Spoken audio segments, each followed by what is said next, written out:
So they don't want to bend this thing, and it's all they got. So the idea is it should offer some sort of support and lean against. So right here, this sort of offers something for the frame to lean against now. So the whole weight of the bike is now supported by the frame.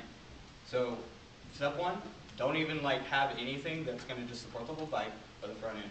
The second part is you may be able to see it, is we call it 2 points of contact when we get on the high steps of bike safety and parking, and at least 2 points of contact.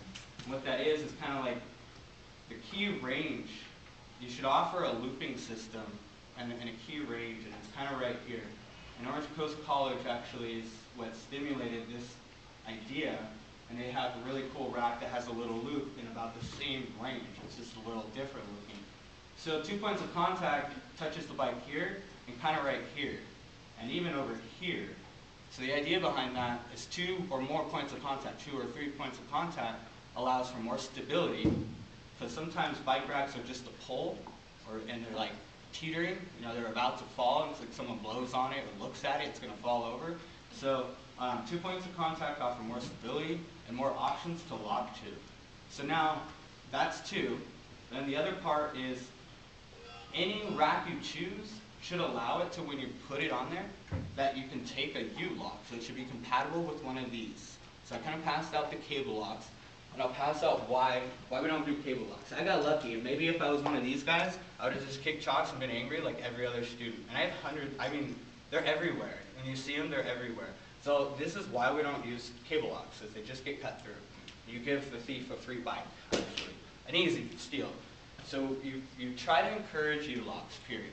And if the rack can allow the bike to be parked and then go through the frame of the bike and the tire just by coming in, because you don't want to, and most of you guys know, you don't just lock up your tire, which a lot of those only allow you to do that. You don't just lock up just your frame because you come out and your tire is gone. So the simple basic thing is just cover a front tire and a frame. So if it's able to just come up and do those features.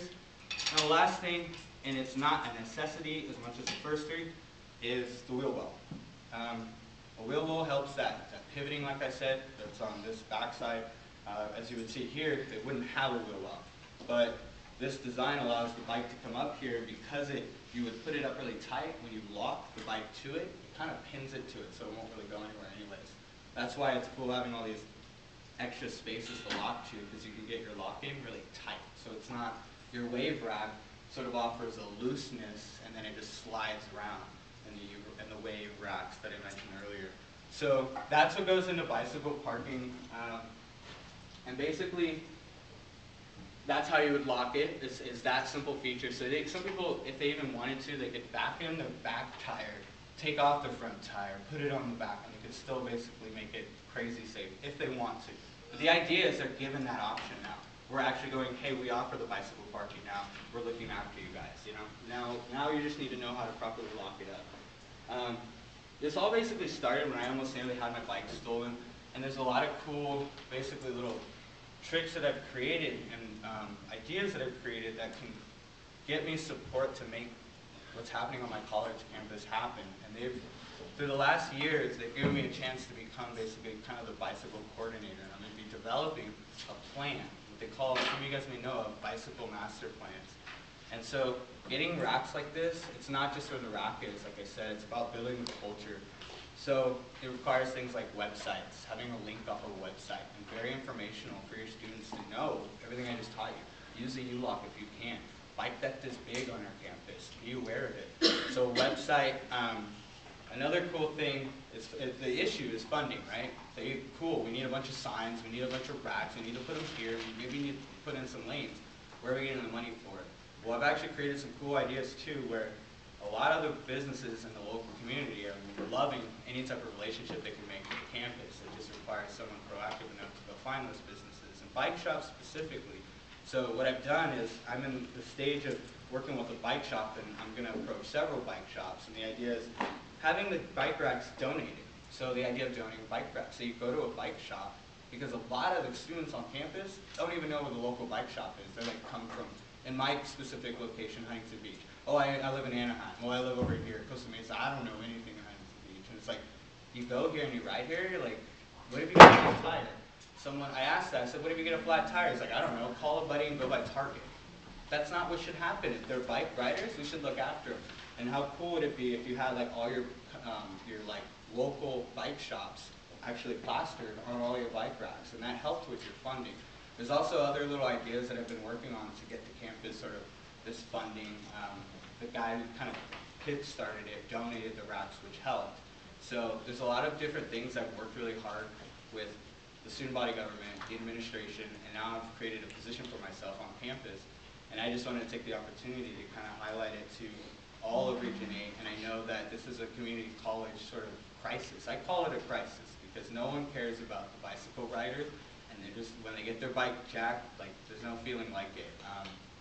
So everyone knows who's had their bike stolen. They're either not riding again, or they're just buying cheap bikes because they expect it to get stolen, and it's kind of just a lose-lose. You know, it's like you're out there on your own. So this plan, if it's presented in a way, it's kind of the way I became so successful on my campus is sort of tag teaming. And I was the student, we had the donor, so we had found a guy in the community who was willing to help with funds. And then I also made a presentation very similar to this to the administration. You know, very professional, and I brought in all the real deal stuff. So I've even contacted Fullerton's administration to sort of do that tag teaming now. It's not just, you know, you don't just go just for students, just for public safety. You have to be utilizing all of your angles. And I just want to highlight too that I would love to get any contact information from anybody here who thinks that they could actually benefit from anything I might have to offer. My end goal is to see this world more bicycle friendly. So that's a sort of side thing and a passion of mine, but in the same time, I get to advocate for our students as well and that population within our college campuses. And I'm saying it's very important. And besides the people who don't choose to ride, I'd like to actually go challenge you guys to think, there's actually so many other people out there who would ride that they didn't even think they would ride if only it was an option.